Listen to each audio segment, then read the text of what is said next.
Alright guys, welcome back for a new review. Today we're going to take a look at the X-Men Juggernaut Build-A-Figure Wave HAVOC. So let's give you a quick in-package shot of the figure. Comes with those effects. That'll be the first time I'll be checking them out. I know they've came with a lot of figures, but first time for me. And flipping around to the back, take a look at the other figures in the wave. We are building the Juggernaut figure as we go. And there's a brief read-up on HAVOC. In case you didn't know, he is Cyclops' brother. So we're going to go ahead and crack this open and give you guys a better look at HAVOC. Stay tuned. Okay, here's HAVOC out of the package, and as usual, we're going to start with the Build-A-Figure piece. So we got Juggernaut's right leg here. So we're going to go ahead and attach that to Juggernaut. Not too bad. Alright, we're getting there. We're almost there. A couple of arms, and Juggernaut is ready for a review. But with the legs attached now, you can really get an idea on his scale to the other figures, and he sure is a Juggernaut. That is looking really awesome. Cannot wait to complete him.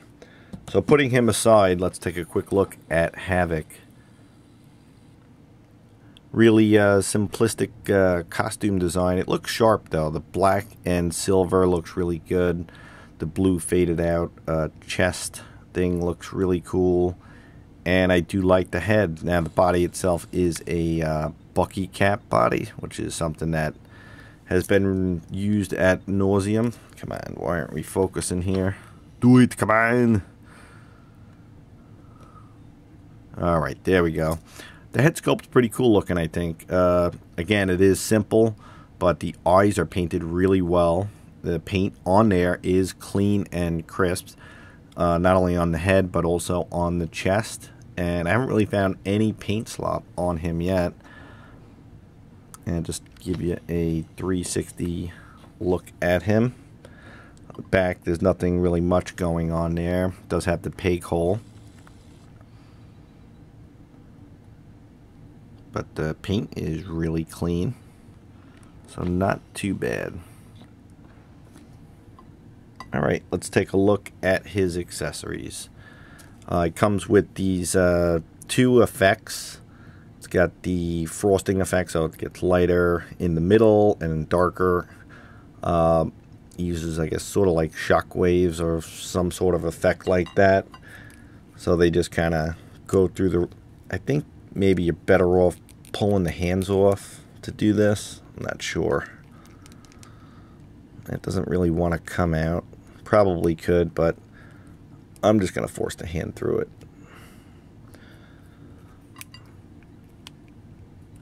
I know they've used these effects on so many figures, it's kind of ridiculous, but I don't know if I'm a fan of them either. And this is my first time using them. I think people are getting sick of these, but I guess it kind of looks cool. Looking at it through the viewfinder, it definitely gives an effect. Makes them pop on the shelf for sure. So not too bad on that. Alright, let's take a quick look at his articulation. So the head is on a ball joint, so it swivels left and right and looks up very far and down very far, so excellent range on the head, no problems whatsoever. Shoulder goes out a little bit further than usual. That's good. Has an upper bicep swivel, double jointed elbow, and a swivel and hinge at the wrist. You got an upper ab torso. Does about two forward. And or maybe now that's one back and one forward, so pretty decent. Does have the waist twist. Legs go forward pretty far. Double jointed knee. Also he has the upper thigh swivel and a hinge and pivot at the foot.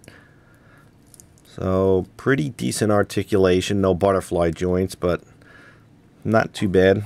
That works fine. I think it's a pretty good body size comparison time. So here you can see HAVOC along with the other figures in the wave. It's on the same, very similar body to Deadpool, yet the lower legs on Deadpool are different, and it does seem to make him a little taller than HAVOC. And then, of course, he's a little taller than Rogue, definitely taller than Wolverine, as everyone is, and a lot shorter than Cable. So, no surprise here, he scales in really well with the rest of the Marvel Legends. Okay, so final thoughts on HAVOC. Pretty solid figure. Definitely not a must-have, not an A-lister, but he is an X-Men, and it will be cool to have him next to Cyclops once we get the Wave 2 of X-Men figures, including Cyclops, which I'm really looking forward to that. It'll be cool to have them both on the shelf.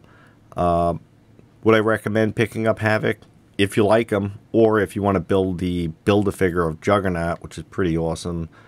But if you're not really a big fan of him, you know, he's an easy pass. There's nothing really all that spectacular about the figure. I think it's well done.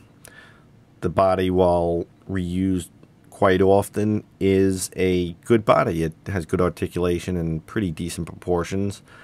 I like the head sculpt that they did for the figure. I think that is one of the, one of the draws for it. I think that looks pretty sharp. Again, we don't want to focus. Sorry. Do it. There we go. But that's a pretty good head sculpt and really good paint. That is sharp. So with that, if you like HAVOC, pick him up. If you want to build a figure, pick him up.